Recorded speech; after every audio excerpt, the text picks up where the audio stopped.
Good morning, everyone on the West Coast, afternoon on the East Coast, and good evening to those of you in Europe.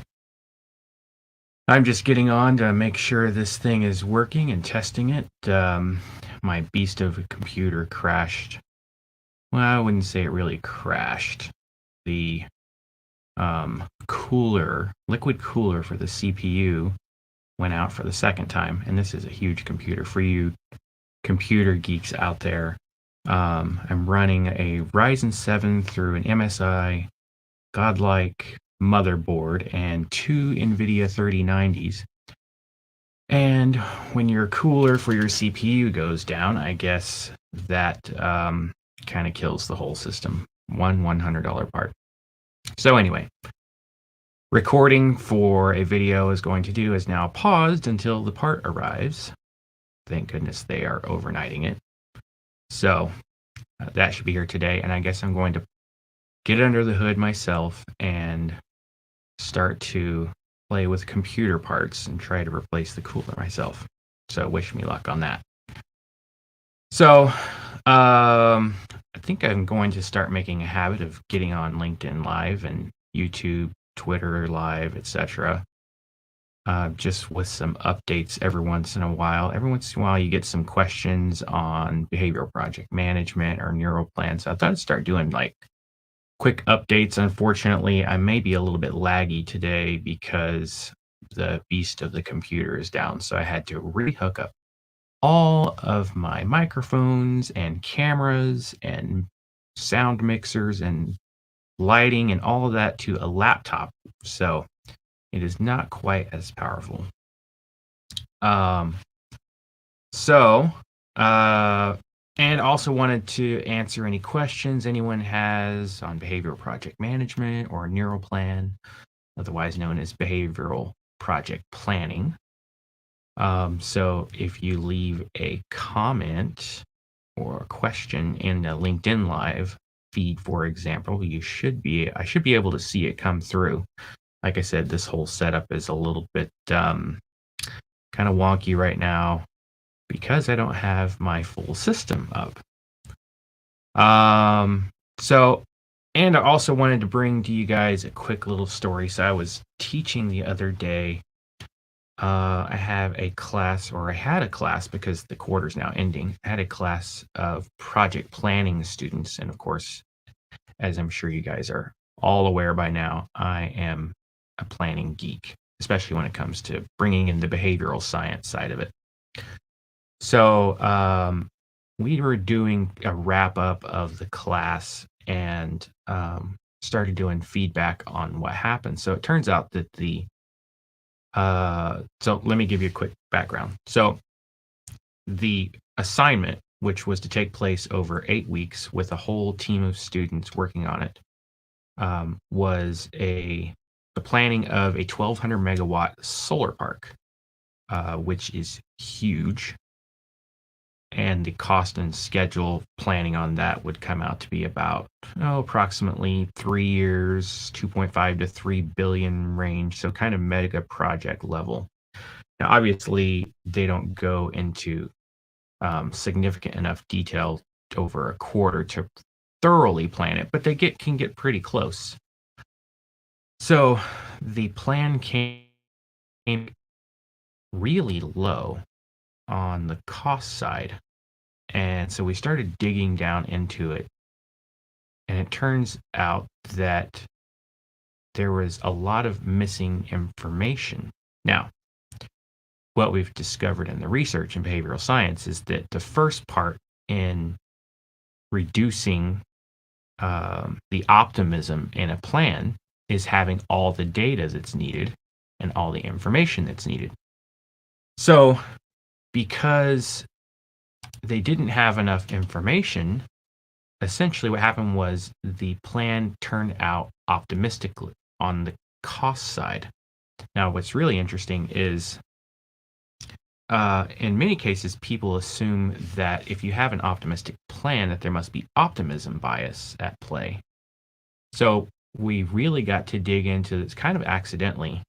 in terms of showing how the lack of information turns out and results in an optimistic plan, and is often thought to be optimism bias when it isn't. So it was kind of one of those epiphany type deals where you're teaching a class and then people ask questions and you get a chance to dig into what's going on. And then you really end up learning more in the process than some of your students in some cases. So it was pretty cool. But I wanted to take this quick opportunity to give you an example of what would be going on in an optimistic plan. And we'll just go to the Neuroplan website real quick. And these are just called the cognitive moderators. And essentially what it is there's 9 different ways the information may not be added to the plan to make it more reliable and consistent. And those things are behavioral in nature.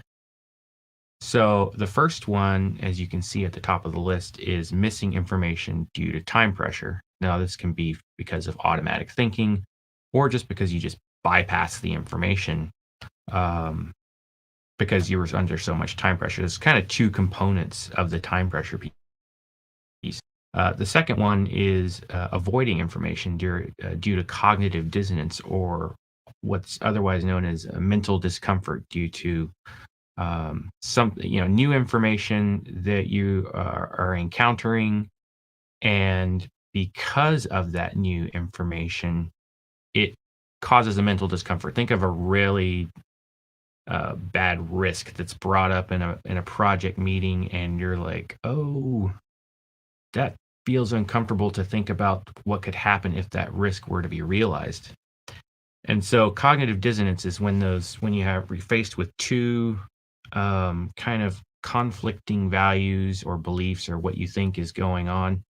Oh, Matthew, or it's Matthew, right? Yes. Hello. Just wanted to say a quick hello to Matthew from Germany, I believe it was. We went and presented over at the PMI chapter there in Germany. I think it was back in 2018. So great to see you. Thanks for tuning in. So cognitive dissonance is a big one, especially when it comes to risk.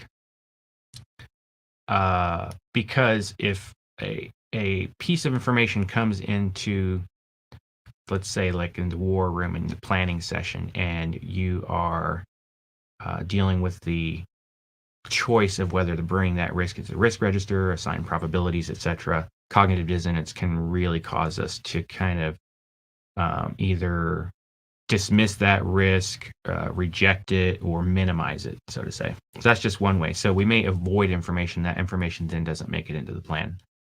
Bypassing the information through psychological inertia. And if you think of kind of a car in motion, when it's in motion, it wants to keep going until it runs out of steam or energy, so to say. But psychological inertia is the same. Once we get set on a task, the brain doesn't want to go different directions. And so we may bypass information due to psychological inertia. Heuristics, which is kind of a mental rule of thumb, also can cause us to default to the wrong information. And in many cases, it can be the right information, but heuristics can cause that effect of defaulting to the wrong information. Psychological safety. And many of you guys and gals have heard that term before. And it's essentially that fear, that psychological fear that comes with certain situations. It's oftentimes amygdala based. And so when we fear certain information, we may not process or add it to the plan. Cognitive load, which is the kind of under processing of information. So if we have too many things on our plate, so to say, that can contribute to cognitive load, and that would cause us to under process information. Social pressure. So think about if you're in a meeting, you feel uncomfortable bringing something up, or in many cases, let's say, talk about strategic misrepresentation. Strategic misrepresentation is essentially almost like lying uh, in order to win a bid or make the plan look good. That's often due to things like social pressure. So sometimes may change information from accurate or reliable to an inaccurate or unreliable plan. Uh, and due to cognitive framing and the way we look at things, you think about perspectives such as like a glass half full, glass half empty type perspective. That is potentially giving us the wrong perspective on information. So we may see the wrong information and not add it to the plan. And then the last one being decision fatigue. And so if you think about um, all the decisions you make throughout the day, whether they be small, whether they be large, no matter what they are, as you make those decisions, they add up. And so it's your brain is kind of like a muscle in a sense. So as you go throughout the day, and the more and more you make those decisions, it's almost like you're lifting weights with your brain over and over again, if you want to think of it that way. And and what that does is it causes decision fatigue. And so the further you get throughout the day, even if you're making a bunch of small decisions, you end up losing energy. And so you can think of it as kind of like a computer, right? And the more processes that you got going on, the more it's going to bear down on that computer and not enable it to run as good as it should be. So those are just kind of 9 different ways that we don't process or under process, lose the energy to process, or completely bypass information. And when we don't have the information, we don't put the information in the plan. And then the plan, by nature of having a lack of data to support fully building the plan out, it turns up being shorter in duration or under budget than what it should be. So planning and optimistic planning and the optimistic output of a plan isn't necessarily due to optimism bias in many cases. In some cases it is, but it's not always it's not always thus. It's not always so, because information really is one of the key components of building a reliable plan. So that was kind of a fun little class that we had. The guys ended up having, we made some adjustments, and this was not a real plan, by the way, for the students that were building the solar park plan. It was a hypothetical situation. But we got a chance to learn a bunch of stuff about how we look at a plan and how the lack of information ends up turning into an optimistic output. And of course, when you have an optimistic, then you go to deliver, and then you find out you didn't build in enough resources, build in enough duration, and then of course the milestone gets missed. So there's a lot of not only technical components that go into planning, but a lot of behavioral components, because really the reliability of the execution also relies on the reliability of the plan. So that was just kind of a quick little update. I just wanted to share with you guys that story because it was fun doing some learning along with my students over at the project management degree program. Quick little update. Behavioral project management is making its way into the National Defense Industrial Association, if you guys have ever heard of that. And so there will be a section in there about behavioral project management and optimism bias. So I'm pretty excited about that because it's starting to make its way into mainstream, which the science has been there for quite a while. So it's great to see it coming along. And just to give you guys an idea of how the science has been there for a while. If you were to go to behavioraleconomics.com, there is a lot of information there on cognitive biases, heuristics, other cognitive factors.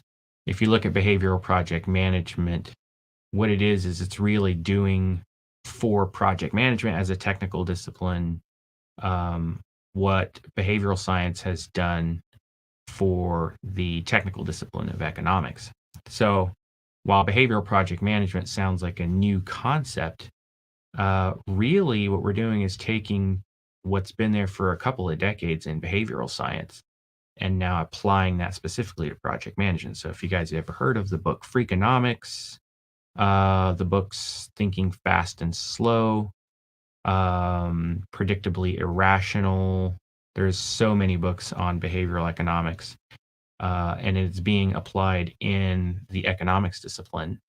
So what we're doing with behavioral project management is taking those same behavioral sciences and applying them to project management. So while Thaler, Dr. Richard Thaler and Daniel Kahneman, both Nobel Prize winners in the behavioral sciences and economics, essentially what they did was brought in behavioral science to economics and created behavioral economics. What we're doing with behavioral project management is similar in that we're just bringing behavioral science into the technical discipline of project management and applying it there. So you guys should check it out if you get a chance. You can go to behavioralpm.com, and I'll bring up the website there. Behavioralpm.com, and that is the Institute membership page, and it is free for a while as well. So go and sign up there, and you can go to the topics page over here, and we have all kinds of topics, recommended books, some things from Neuroplan, research articles, behavioral science in the news, some neuroscience articles, also some podcasts, a list of a few of the podcasts we've been on, as well as some other podcasts where you can learn about other behavioral science topics. So it's pretty cool. You can go there.